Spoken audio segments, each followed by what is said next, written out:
कांग्रेस अध्यक्ष श्रीमती सोनिया गांधी और प्रधानमंत्री डॉक्टर मनमोहन सिंह के जो संबंध रहे हैं वैसा उदाहरण आमतौर से नहीं मिलता है। भविष्य के लिए भी यही स्थिति आदर्श है।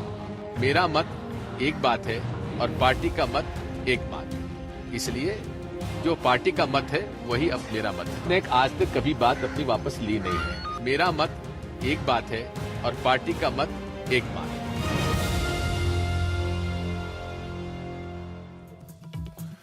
तो दिग्विजय सिंह जी खुद एक्सेप्ट करें इस बात को कि मेरा मत एक बात है और पार्टी का मत एक बात है, लेकिन एक मत उनके बारे में बहुत दिनों से कायम है, वो ये कि वो चुन चुन कर समय हो ना हो उपयुक्त वो बयान ऐसा जरूर देते हैं जो कि कोई ना कोई विवाद जरूर पैदा करता है। ये दिग्विजय सिंह साहब की एक तरह से यूएसपी बन गई। बहुत सारे लोग ये भी मानते हैं कि मतलब बयानों के जरिए वो इतनी लंबी पॉलिटिक्स कर रहे हैं। मैं कुछ देर में आपको ये भी दिखाऊंगा कि जब उनको जिम्मेदारियां मिली हैं तो उनका मध्य प्रदेश का चुनाव जब वो हारे थे उसके बाद से जब दिल्ली आके उनको रिस्पॉन्सिबिलिटीज मिली हैं, जिम्मेदारियां मिली हैं, तो उन्होंने किस तरह का परफॉर्म किया। लेकिन मैं सबसे पहले 3 पॉइंट आपके सामने रखना चाहता हूं। ये तीनों पॉइंट को जरा गौर से समझिएगा। ये बड़ी गंभीर बहस है। जनार्दन द्विवेदी साहब ने आकर बोला कि इससे अच्छा फॉर्मूला कोई हो ही नहीं सकता। पहला पॉइंट मैं जो आपके सामने रख रहा हूं वो ये है कि दिग्विजय सिंह के बयान के 9 दिनों तक कांग्रेस पार्टी क्यों चुप रही। उसके बाद ही ये सारा कुछ क्लैरिफिकेशन आया। दिग्विजय सिंह साहब को अपने वापस बोलते हुए सुना कि मैं अपनी बात पर कायम हूं।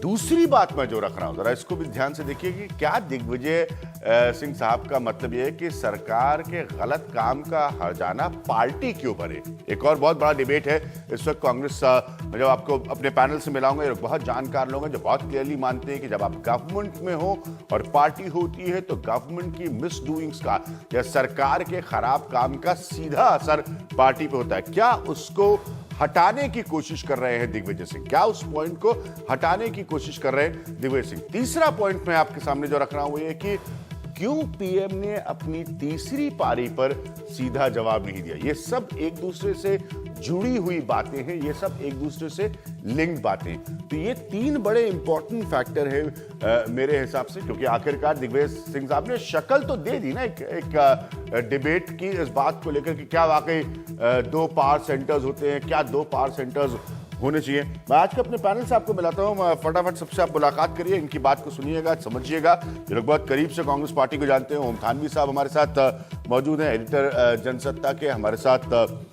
निर्मल पाठक जी मौजूद हैं जो कि पॉलिटिकल एडिटर है हिंदुस्तान के, बहुत सालों से कांग्रेस को कवर करते हैं। आलोक मेहता साहब मौजूद हैं, वो भी एक बहुत ही सीनियर जर्नलिस्ट एडिटर है, बहुत सालों से कांग्रेस पार्टी को देखते आए हैं। मेरे साथ हरीश रावत जुड़ेंगे कुछ देर में, जो कि कांग्रेस के वाटर रिसोर्सेज के मिनिस्टर हैं। प्रकाश जावड़ेकर साहब जुड़ेंगे जो कि एमपी हैं और स्पोक्स पर्सन है भारतीय जनता पार्टी के। पॉइंट बहुत ही सीधा सा है कि क्यों दिग्विजय सिंह साहब ने ये बात कही। मैं सबसे पहले आप लोगों के पास आने से पहले मैं चलिए चलूंगा मनोरंजन भारती के पास, मेरे साथी और पॉलिटिकल एडिटर मनोरंजन भारती। मनोरंजन आला कांग्रेस नेताओं से लगातार बात करें। मनोरंजन, जो बेसिक पॉइंट है, ये दिग्विजय सिंह जो है ये अपने बयानों की पॉलिटिक्स करते रहते हैं। मतलब वो कुछ ना कुछ बयान ऐसे देते हैं कि जो कोई ना कोई किस्म के विवाद पैदा करते रहते हैं। क्या पार्टी दिग्विजय सिंह जैसे लोगों के बयानों को गंभीरता से ले, या एक ये रियल डिबेट है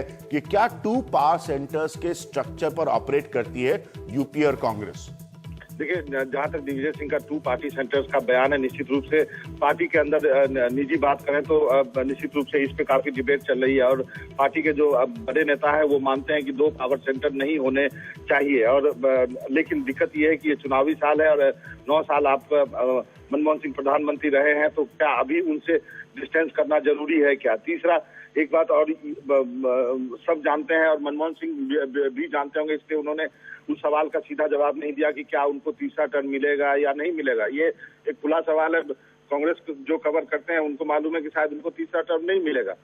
तो इन सब चीजों के चलते एक डिबेट है और पार्टी मूल रूप से अंदर ये पार्टी में है कि दो पावर सेंटर नहीं होने चाहिए, क्योंकि दो पावर सेंटर जो है वो उससे नुकसान होता है। नरसिम्हा राव के समय भी ये चीज आपको देखने को मिला था, और उसके बाद अभी जो मनमोहन सिंह को बनाया गया था तो उनके लिए ये कहा गया कि बहुत बड़े इकोनॉमिस्ट हैं, लेकिन ये पॉलिटिकल पर्सन है।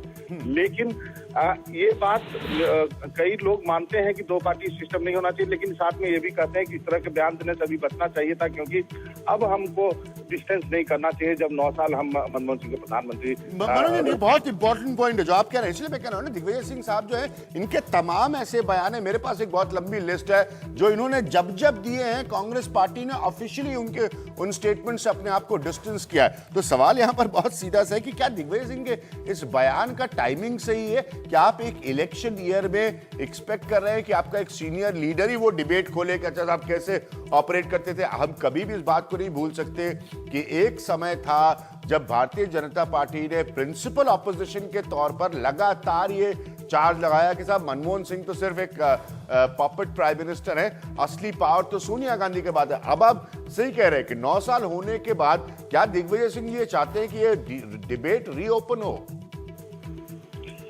निश्चित रूप से पार्टी में इस बात को लेकर के थिंकिंग है कि ऐसा नहीं होना चाहिए दो पावर सेंटर। लेकिन जो बात आपने कही कि अभी जो है वो टाइमिंग गलत हो गई है, टाइमिंग सही नहीं है, क्योंकि आपको ढेर सारे जो काम होने हैं जिस पर आप वोट मांगने जाएंगे, तीसरी बार वोट मांगने जाएंगे, उसके पहले जो प्रोग्राम्स सरकार को लाने हैं उस दौर में पार्टी और सरकार के बीच में टकराव नहीं होनी चाहिए। एक और पॉइंट मनोरंजन जो आपसे पूछना बहुत जरूरी, मैं बाद में ओम थानवी, आलोक मेहता और निर्मल पाठक से भी पूछूंगा कि सोनिया गांधी नहीं है इस वक्त, सोनिया गांधी हिंदुस्तान में नहीं है, ये सब कुछ बयान ऐसे होते हैं जो सियासी तौर पर बहुत संवेदनशील हो जाते हैं। क्या आपको लगता है ये फैक्टर भी है कि सोनिया गांधी नहीं है इस वक्त यहां पर और उसके बीच में ये डिबेट खड़ी हो जाए?